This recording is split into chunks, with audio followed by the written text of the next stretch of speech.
Alrighty then. Thank you for tuning in. I'm Matthew Baker of Beautiful New York Tours.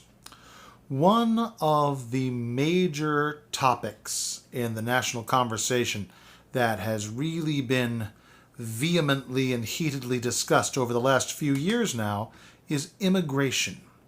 And certainly it's an important topic to those who like it, to those who dislike it, to those who like it but only under certain conditions and circumstances. But it is a topic that touches us all, and some of us it touches pretty closely. It's certainly very important to me because, like so many Americans, I'm descended from immigrants. My great-grandmother McLaughlin from County Kilkenny, Ireland, came to this country in 1906. My great-grandfather Rosenzweig from Germany came in 1914. I am one of many, many Americans who has such stories, and I imagine a fair number of you have similar stories as well.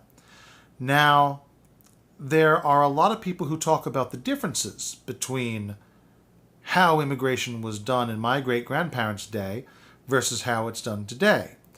And what's interesting is that in my great-grandparents' day, people were talking the same way. So let's talk about that. It happened in New York. The year is 1907, and the place is Ellis Island. Ellis Island is my vote for the single most historically significant spot, not just in New York, but in all of the U.S.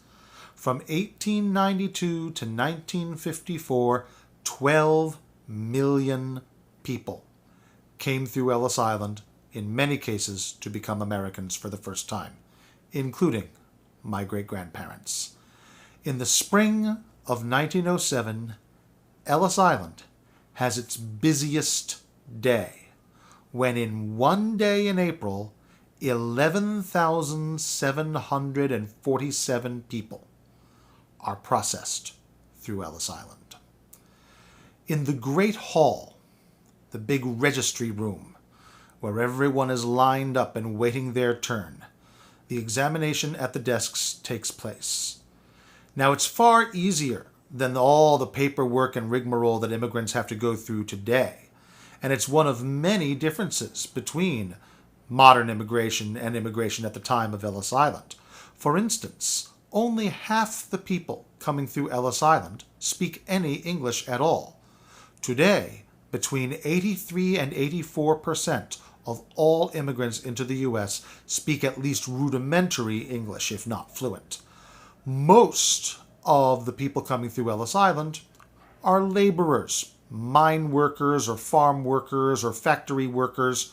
Today, the majority of immigrants coming into the U.S. are professionals, managerial positions, and so forth. So there are lots and lots of differences. The questioning at Ellis Island is fairly rudimentary as well. Name? Matthew Baker. Where you from? County Kilkenny, Ireland. Where you headed? Jersey City, New Jersey. Do you have $25 with you? Yes, sir. Do you have anyone meeting you here in America? No, sir. Do you have a job waiting for you in America? No, sir, but I'll find one. And so forth and so on. While you are waiting to be grilled at the desk, imagine that I am no longer the voice of the inspector. I am now the doctor, and I will walk up and down along the line, and I'm inspecting you. I'm checking you out for signs of contagious disease, and I have a piece of chalk in my hand, and I may or may not mark your coat with that chalk. If I give you an E, it means I'm worried about your eyes. If I give you an L, it means I'm worried about your limbs. If I give you an X, it means I think you might have a mental problem. If I give you an X with a circle around it, that means I'm sure you have a mental problem. This inspection lasts 6 seconds. 6, 5, 4, 3, 2, 1. That's it. In that amount of time, from when I first laid eyes on you until now, I am going to decide your future. Ultimately, not just in April of 1907, but when you take all the years of Ellis Island together, of everyone who showed up in the Great Hall, 98% were welcomed and cleared to land.